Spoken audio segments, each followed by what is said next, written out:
What's up, everybody, and welcome to ITG Daily, the show that brings you the hottest in gaming news. I'm Drew Wilson. You can find me on Twitter at ArtisticGamer28, and that's the one, the only. It is Scott Savage. You can find him on Twitter at Savage. Scott, what's going on, buddy?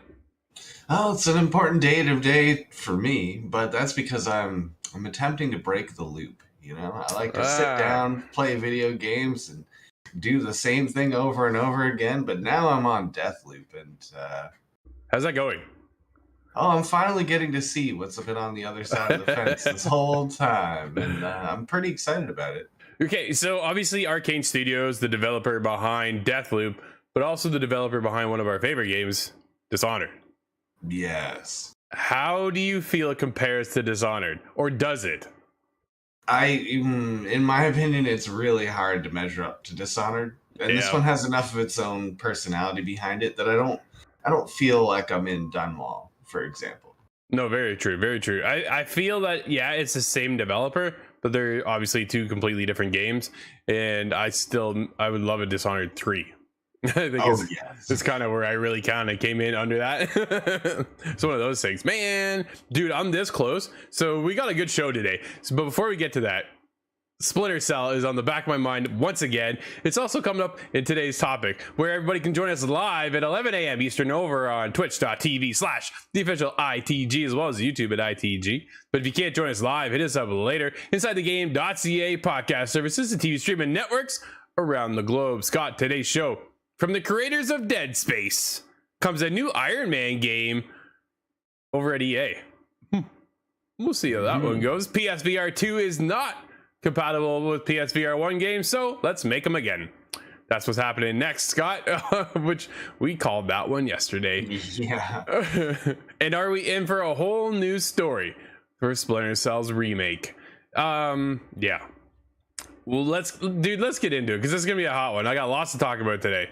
Marvel Entertainment and Motive Studio team up for an all-new Iron Man video game. This is exciting. This comes from EA press release itself. We're thrilled to share that an all-new single-player, third-person action-adventure Iron Man video game is now in early development at Montreal-based Motive Studio. Scott, right there, buddy. It's there's a lot to. There's not much to talk about other than that's kind of it. They didn't go into any details. Nothing is known, just that they're excited that they're working on a iconic superhero at this point, right? To the point where, do you think he's just as well known, Iron Man, as Spider-Man? Ooh, I think so, but by a slightly different crowd. That's fair. What I would think of is maybe just people a little bit older than me know a lot more about Iron Man. It kind of faded by the time I was conscious. So there is a couple things that came into the mind here when it came to Iron Man, because we've been looking for, I think, an Iron Man experience. We have that with Marvel's Avengers. Honestly, Iron Man over there was fantastic. He was better than Spider-Man in my eyes. Just depends on who you talk to. So it was one of those, dude. The Marvel's Avengers game was a great single player experience, and they can tap into that. Now, granted, this is a whole other team, right? This was Crystal Dynamics producing this game. Now we're getting into Motive, and they also, just to kind of take a quick note, was Oliver Prue has also had experience from Guardians of the Galaxy, which is a fantastic game. So he's already wrapped up within the realm of Marvel and has that passion and everything, the kind of expertise to bring it over into another game, such as the whimsical charm of Tony Stark and things like that, right? So looking for this one to be a good one, Scott. Oh, really cool property. But I'm wondering, other than Marvel's Avengers, have you played an Iron Man game prior to that? There was one on 360 that I remember. But okay. In VR, yes. Right? That sounds really cool. Actually, it was really cool. Yeah, we talked about that one quickly yesterday. The other Iron Man-esque like feeling, Scott, get ready for it, buddy, is Anthem. Dude, I knew it. I talk about it whenever I can, right? It's one of those things. It's I'm asking. yeah, exactly. But Anthem had that feeling of the Iron Man, right? Those javelin suits really had that impact of, man, this could be like the Iron Man experience right now, and that's what a lot of us were kind of focused on, and hopefully kind of well, it didn't pan out. Really, at the end of the day, it did not pan out. But we had such a great time early on. Then we had high hopes. That failed miserably. But then you get into what the potential behind this really kind of lies within, and see how that can move forward now with our taste of Marvel's Avengers, with Iron Man over there. Dude, they still to this day just keep dropping more and more outfits, which they just give us more content instead. It's crazy, dude, the amount of gear you can get. Is it going to be Robert Downey Jr. voicing? Do you think they'll do a sound alike, or just sound alike? Complete own? No, they'll do a sound alike. I would think. I cannot see them paying Robert Downey Jr. for this at all. Like, man, that would cost them a fortune. Yeah, like, I'm sure that would. Yeah, absolutely, right? I got a quote here. We are thrilled to collaborate with the talented team at Motive Studio to bring their original vision of one of Marvel's most important, powerful, and beloved characters, end quote, says Bill Roseman, Vice President and Creative Director at Marvel Games. Their experience delivering both established entertainment worlds and thrilling gameplay, combined with their authentic passion for the armored icon, will fuel our quest to deliver a love letter to legendary hero in the form of the ultimate Iron Man video game, end quote. Dude, I'm cool. I'm cool with this. This is exciting. There is going to be its own original story. So nothing, hopefully, that ties into any of the movies. Mostly something fresh, something new. We're going to have some kind of other disaster, I'm sure, that he'll have to save, and why he's there. Yeah. What's he doing, right? I'm curious, power-ups. How's this going to feel? Man, all my brother played was Iron Man when it came to Avengers, and he loved it. So, if it is its own separate thing, will you be friends with Spider-Man? Is there going to be any sort of Spider-Man inclusion, a mention? Right. But I hope they stay away from Thanos and that whole timeline. There's a lot they can kind of, I think, dance around and cater to, but still bring their own vision. I think that's the biggest thing, right? Is that we get their own vision out there, their own story. Do you expect it to be creepy at all? Like, this is Motive, right? Like the team that brought us Dead Space. I wouldn't suspect very much here, because being just a Marvel property in general, I think you have to play within the rules. No, that's fair. Absolutely. I don't know. We'll see early development, which means we will not see this anytime soon. Which is unfortunate. No. Kind of seems like that way too, with more PlayStation VR news, Scott, as PSVR 1 ports are in development. We kind of called this one, didn't we? Yeah. Here we go. If you want to play that library, they'll sell it to you again. That's just it. It's got some Adam over at PSU. That's a fresh face over there. Fresh from expected news that the upcoming PSVR 2 will not be backwards compatible with previous PSVR titles. It's now been claimed that a number of original PSVR titles are being ported to Sony's new headset as we speak. Responding on Twitter to a post, reputable VR-centric YouTube channel PSVR 2 without parole allied fears that adapters of PSVR 2 would not have access to some of Sony's VR back catalog by alleging that tons of developers are working on the PSVR 2 versions of the original PSVR games. Man, I just really like now. So here's the thing, Scott. Now developers have to go back, rework part of their game, and bring it over to PSVR 2 instead of just going, yep, here it works, and now here's our next game, right? Yeah. They're now taken away from it. That's what's the problem. This confirms what I was thinking yesterday, which is it's not necessarily a Sony technical issue of just translating PlayStation Move into a new controller. It seems to be it's on the developers to do that, which is a huge amount of work. But yes, I'm still glad to hear that they are considering it. At least a lot of these development studios will do that, because it's going to support those day one, year one purchases. You want to buy this PSVR 2, well, if you have a library for it, it's a far easier decision. Yeah, for sure. It's unclear what games are being referred to. There are high hopes of Astrobot Rescue Mission. I don't really think that'll be coming over. That's a PlayStation title, man. Like, that's made by Sony themselves. So we'll see what happens. But Polyarch, well known for Moss and Moss 2, could have something different to say, right? I could see them working on the PSVR 2 version to bring us that game over so we can get into that once again. Dude, it's on PSVR and it's on Meta right now, and I believe you can get it on Steam VR as well. So there's options if you already have it to play it, and probably play it better than on the original PlayStation VR via Meta or Steam VR. And then if you don't have it, because all you do have is PlayStation VR, you're waiting for PlayStation VR 2, I would assume pretty heavily that Polyarc is working on this to bring it over, because it is such a, dude, it is a staple within the industry for VR games. Quill is an amazing little character, and she's a joy to have and play. So I think they're probably working on it right now as we speak, bringing it over. Book 2 just came out, so I don't think they'd want to lose out on opportunities moving into PSVR 2, right? This seems very likely because they've already done different ports before. This would be one of the more likely ones. I would think so. I think it makes a lot of sense to bring that over.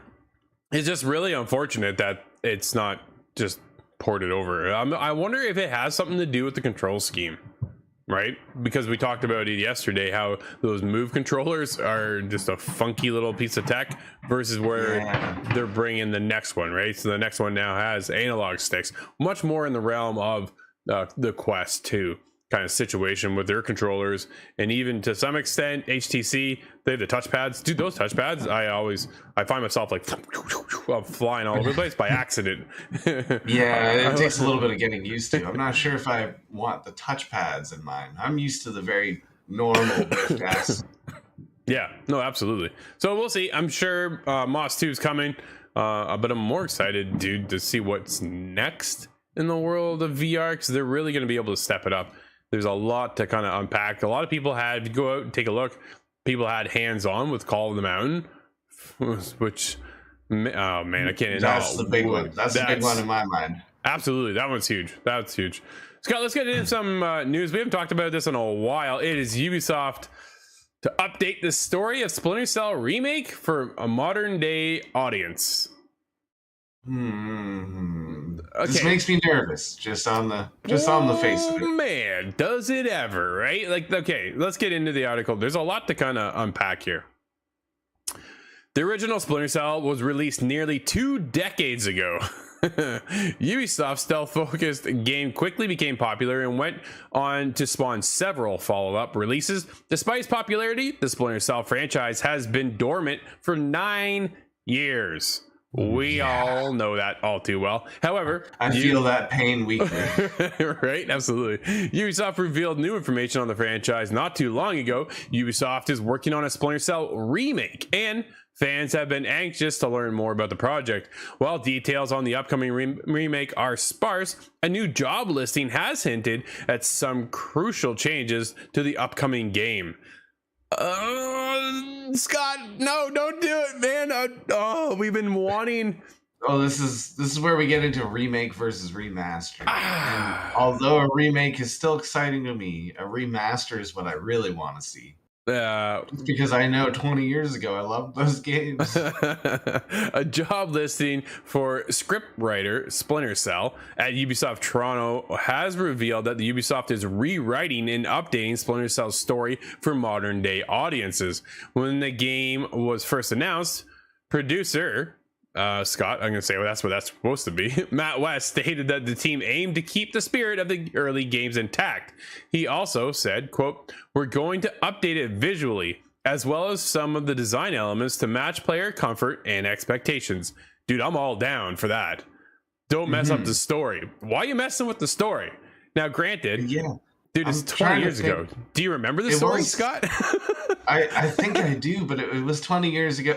Actually, you know what? I think I just remembered what it would be about. It's the scenario surrounding the first game kind of matches what's going on in our world now, and it might be a little bit too on the nose for some. That's fair. So I wondered, if it's for another Splinter Cell game that they're hiring a writer. Oh, right? Are they working on the remake? Give us the remake.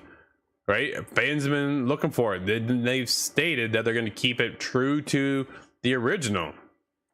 So keep it true to the original, and then give us another one, Scott, because you know, all know the minute we're done that, we want more. Yo, here, did you hear about this game as well? There's a game called Spectre, and the developers, look it up. The developers behind Spectre are fans of Spies versus Mercs.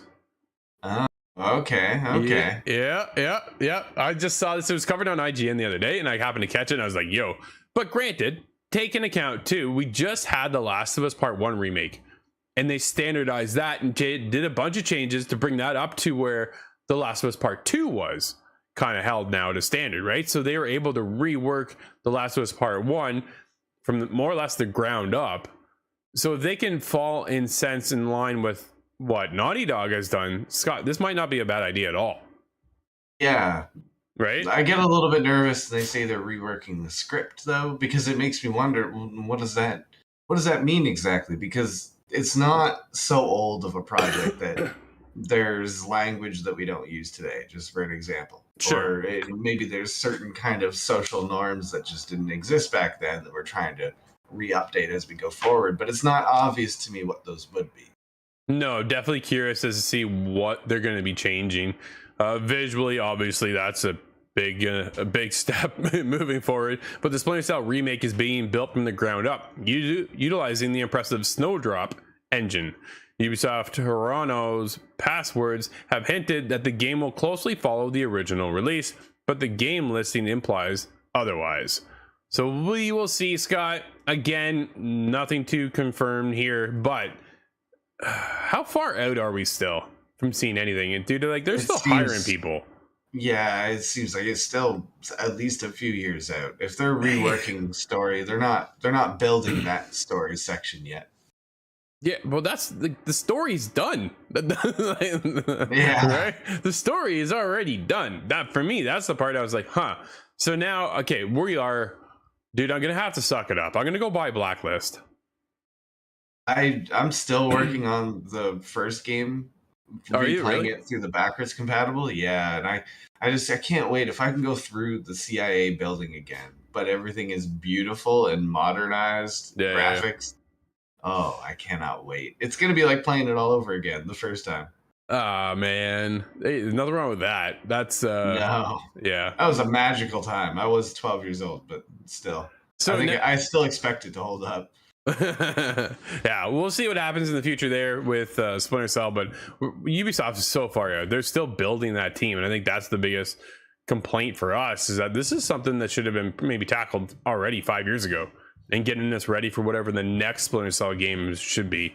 But we'll see. I think it's just taking a little bit of time and a lot of work, but high hopes, and it'd be nice to return with Sam Fisher once again. Scott, speaking of returning, former PlayStation exec Sean Layden joins Tencent. Oh, this comes from Ryan Dinsdale over at IGN. Actually, I saw this yesterday. I was talking to Sean on LinkedIn. Tencent buying up everything nowadays. Yeah, including former PlayStation executive Sean Layden has joined giant Chinese video game publisher Tencent Games as a strategic advisor. As reported by GamesIndustry.biz, the former chairman of Sony Interactive Entertainment Worldwide Studios, now PlayStation Studios, announced on LinkedIn that he joined Tencent last month to help the company navigate the gaming space. Quote, "In this new role, I hope to advise, assist, and support the team at Tencent as they deepen their activities and commitments within the industry to which I've devoted the majority of my career," end quote. Layden said in the post, quote, "We are at an epic defining moment in gaming and interactive entertainment. There are many possible roads ahead, but only a few are profound, broadening, inclusive, identifying, inspiring, and sustainable. I am thrilled to continue this journey of discovery and thank Tencent for this opportunity," end quote. Dude, all the respect for Sean. Absolutely love what he did for us over at PlayStation, and it was unfortunate just to see him kind of disappear into the ether with not a trace as to why he left PlayStation. Just fades away. Gone, man. They just quietly said, yeah, he no longer works here. It's like, there is a disagreement on the inside somewhere there, Scott. Well, I'm glad that he's still remaining in the space, in the greater industry. That makes sense. Yeah, he's definitely not going anywhere. And the fact that he's working now with Tencent, dude, it's one of the biggest companies in the industry right now. they're gobbling up whatever they can, and apparently now whoever they can. And Sean is now a part of that team. Curious to see what Sean does building up going forward for them, and I'm pretty excited. So, but dude, there is some game information out today, something new and exciting. What do you got? Yeah, so this is about the Cycle Frontier. The Cycle is something that we've been aware of for a couple of years now. Yeah, I know. Keeps coming back around. But we have information. The inaugural season of Jaeger's free-to-play extraction shooter, The Cycle, is coming to a close later this month. But things on Fortuna 3 are about to get even more dangerous with The Cycle Frontier's first major in-game event, Cataclysm. There's a echo of Anthem. Cataclysm is running from September 22nd until September 28th. Yeah, that's what we call foreshadowing in the business. Cataclysm invites players to fight for survival. As the days shorten, storms become even more frequent, and meteors bringing not only destruction, but also strange meteor cores. Prospectors can use these cores to craft powerful legendary weapons that may otherwise be out of reach for them. When the Cataclysm ends, prospectors' levels and reputation will be reset, and all of their items and upgrades will be destroyed in preparation for Season 2. All acquired cosmetics and aura balance will remain unscathed by the Cataclysm, allowing players to keep them for Season 2. Okay, this is a bit of an interesting system that works then. Yeah, so you push through in the current event, but you don't exactly just grind level out of it. I'm not exactly certain because I haven't played this game in 2 years. Yeah, I think that's the big thing, dude. We gotta jump back in. Like I've heard some incredible stories about this game. We were there when must have been early. Well, it's still early access, I guess. I think it was still alpha even. Yeah, we were there super early testing it out. I actually interviewed the team over at Jaeger about the game, which was exciting back in the day. Dude, that was like 2 years ago at this point. So yeah, it's still going. We're now getting into Season 2, which is exciting to see them push forward. Definitely one we should be jumping into, I think. A lot of people, I just heard some amazing stories because it is one of those things, you go out in a this post-apocalyptic kind of world, this setting, it is your team against whatever other team is out there with the whole story intertwined, but you're all fighting for the same resources, and then you need to call in and get your extraction and then bail out, right? We've seen a lot of turns and twists with games like this, but yet the Cycle seems to be doing it. Dude, I want them to come to console.